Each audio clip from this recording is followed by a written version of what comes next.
السلام عليكم خوتي، معكم كالعادة بلول عبد الرحمن في فيديو جديد على قناة فيديو. اليوم هو تجربة للشراء من موقع علي اكسبريس هنا في الامارات وبالضبط في دبي.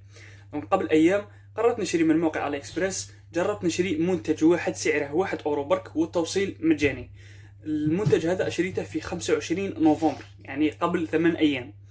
تفاجأت يامس باللي المنتج ارسلوا لي نوتيفيكاسيون في تطبيق علي اكسبريس باللي المنتج راه وصل في مركز التوزيع المحلي هنا في المكان اللي راني ساكن فيه.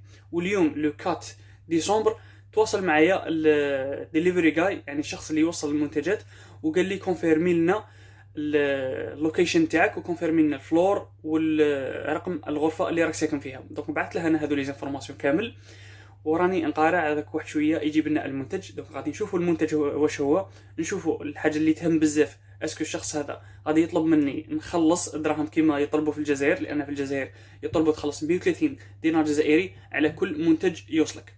وثاني حاجه واحده اخرى، نشوفوا الشخص هذا اللي غادي يجيب المنتج اسكو دايرين كونفونسيون مباشره مع علي اكسبريس، ولا هما نفسهم الموزعين تاع البريد كما عندنا حنايا في الجزائر. دونك غادي نشوفوا كامل لي زانفورماسيون هذو.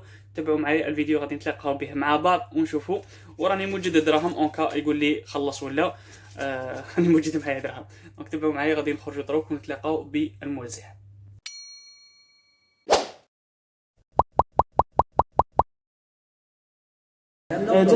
I need to ask you one simple question. Is there a maximum limit when buying from outside the country? Because I bought this from AliExpress. Yes, outside no, this is only Dubai. I bought this from outside the country. So I'm asking, is there a maximum limit Delivery. for quantity? I know. For example, if I buy like 100 pieces of this, Yes. will I receive it normally without any problem? No problem. No problem? No problem. اوكي، ثانك يو سو ماتش. ثانك يو. السلام عليكم خالتي، راه وصلنا المنتج، جابه لي دروك ساعي البريد، ما قدرتش نصور برا، خفت ما قلت ممكن ما يبغيش. المهم وصلنا المنتج وقال لي تخلص عليه 0.2 درهم، يعني 2 فلس. ومديت له 10 درهم قال لي ما عندي الصرف، قال لي يا معليش وراح.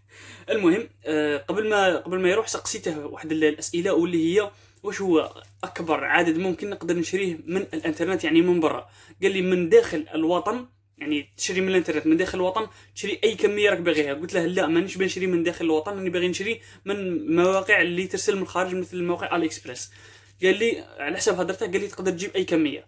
دونك المعلومه هذه تبان لي ما راش متاكد منها، والله اعلم. المهم انا دروك عاودت بمجرد اني توصلت بهذه، عاودت شريت 10 حبات. هذا المنتج شريت منه 10 حبات واحده اخرين، نقاموا لي تقريبا ب 10 اورو. نشوفوا المره الجايه اذا يوصلوا ولا لا، ونبقاو مره على مره نزيدوا. بعد ما توصلني هذه 10 حبات نسي نشري 20 حبه 30 حبه حتى نوصلوا ل 100 حبه، ونشوفوا اذا وين النقطه اللي غادي يعيطونا فيها في التليفون يقول لك روح خلص، ولا تم حجز المنتج تاعك. واذا ما حجزوش بيان سور نجيبوا على رواحنا. ممكن نولوا نجيبوا سلعه منه ونبعثوها للجزائر مع الجماعه اللي راهم مهودين. دونك كما قلت لكم هذا هو المنتج. كنا نفتحوه دروك ونوريكم واش هو المنتج اللي شريته وشحال نقام لي في موقع علي اكسبريس. وخاوتي المنتج اللي شريته هو هذا الخاتم من معدن تيتانيوم. جربت برك نشري هذا الخاتم، يعني هذا لتجربه فقط. بما اني راني توصلت بالمنتج بشكل عادي هنا في دبي، دونك غادي دروك نقدر نشري المنتجات اللي راني باغي نشريها تاع الصح بلا ما نخاف. دونك انا من قبل كنت متخوف نشري صوالح شويه غاليين، باسكو راه خاصني كاميرا وخاصني صوالح شويه غاليين، ما نقدرش نريسكي عليهم. دونك بما ان توصلنا بالمنتج هذا بشكل عادي، دروك نشري بكل راحه. دونك المنتج هذا صراحه شباب عجبني بزاف.